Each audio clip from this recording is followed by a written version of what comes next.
world.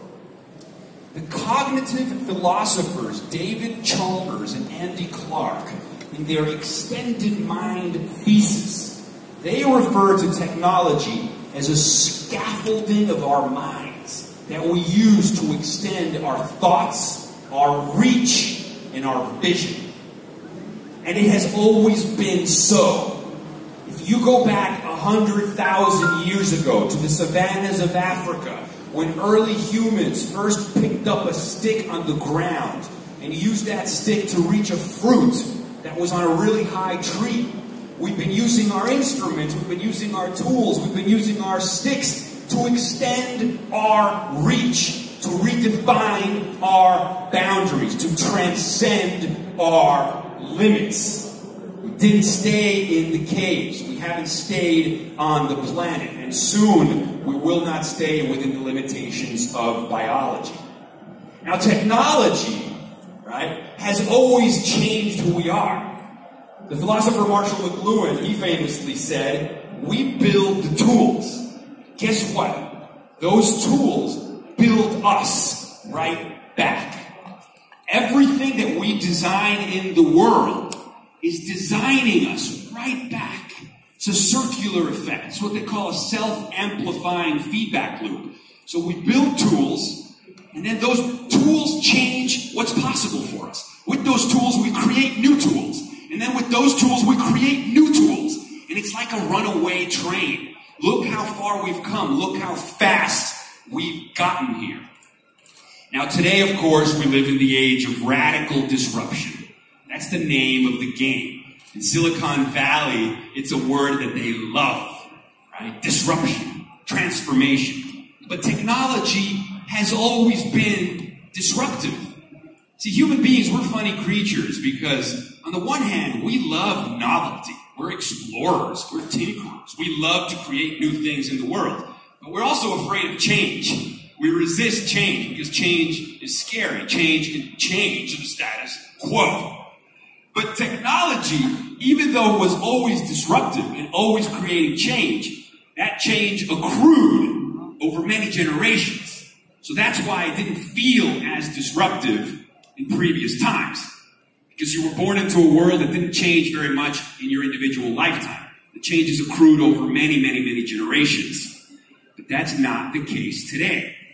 Today we're living during a time of exponential change, where the disruptions, where the technological transformations feel as if there's an earthquake under our feet. It's very scary. People are worried about jobs. People are worried about the state of the world. Sometimes they do irrational things because they get scared, because they fail to understand the nature of technological progress. There's a futurist who is now the head of engineering at Google. His name's Ray Kurzweil. Now, when I read his book, The Singularity is Near, it changed my world. He was the one who, for the first time, articulated for me why these changes were happening at the speed that we're witnessing today. You've probably heard the term Moore's Law, which is a term used in Silicon Valley, of course, to describe that these, the computer chips get infinitely faster and smaller over time and they get cheaper. Now, Ray Kurzweil extended this idea. He calls it the law of accelerating returns. And it has allowed him to be incredibly brilliant at predicting the speed of these technological changes we're seeing today. Now, I might have used this example last year, but it's important for me to make sure you guys understand the difference between linear change and exponential change so that these technological upheavals don't seem surprising to you, and instead, all of us can be better prepared to leverage these disruptions to make this a better world. So here's the difference. Our brains, the human brain, evolved in a world that was linear and local, right? When we think about change, our instinct, our intuition is linear. And that's because 100,000 years ago, when there was a tiger or a lion and it was running over to eat us, we had to make a linear calculation about how fast it was going to get over here. That's our instinct. Linear mathematics, linear change over time. That's how we think. But technological change is not linear. We now live in a world that is global and exponential. And I know that this word gets used and reused, but you have to understand the difference. Ray Kurzweil's example is if you take 30 linear steps, 1, 2, 3, 4, 5, by step 30 you get to 30. 30 linear steps gets you to 30. No big deal. But 30 exponential steps, you know where this is going. The same amount of steps, but exponentially, gets you to a billion. In the same amount of steps. That's the reason why the smartphones in our pocket are 1,000,000 times cheaper, 1,000,000 times smaller, yet 1,000 times more powerful than what used to be a $60 million supercomputer that was half a building in size 40 years ago. The supercomputer that was 60 million bucks and was as big as this building in 40 years has shrunk to a device that you have in your pockets today, which is in fact 1,000 times more powerful. That is exponential progress. That is exponential change. That is a unique opportunity to change the world, because your whole lens for problem solving needs to make that switch from linear to exponential.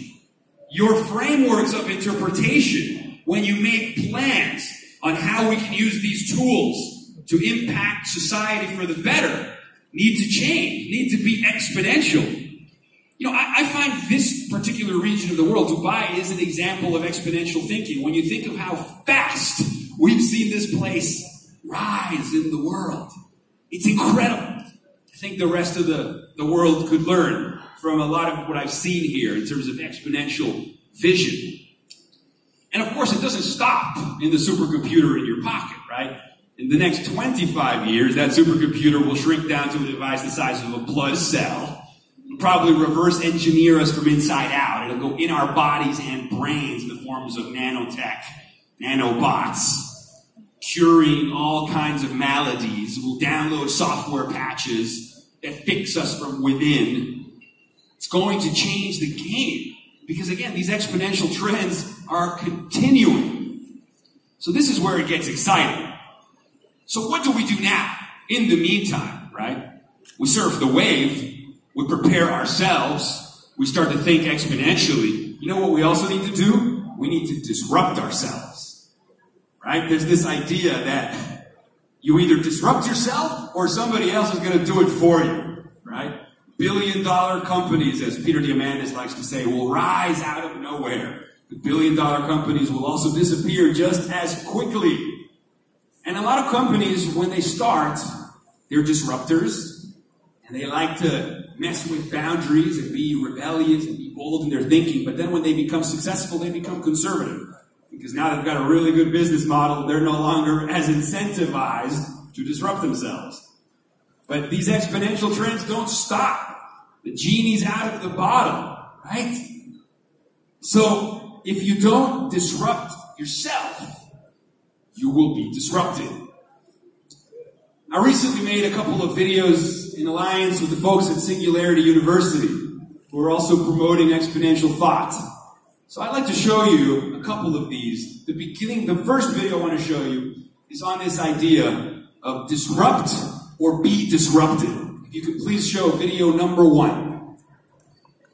I think organizations tend to be innovative at the beginning. When they're the new kids on the block, they're willing to experiment, they're willing to be disruptive, they're willing to do things differently. And as organizations begin to have some success, they start to get cemented in their ways. They start to get comfortable with their ways of doing things. The problem, however, is that technology's relentless path forward, its exponential progress will continue. So unless a corporation is willing to question everything, unless a corporation is willing to disrupt itself, it will be disrupted nonetheless. Now, automation is coming, robotics is coming, non-biological props and scaffoldings that augment human intelligence and optimize productivity are coming.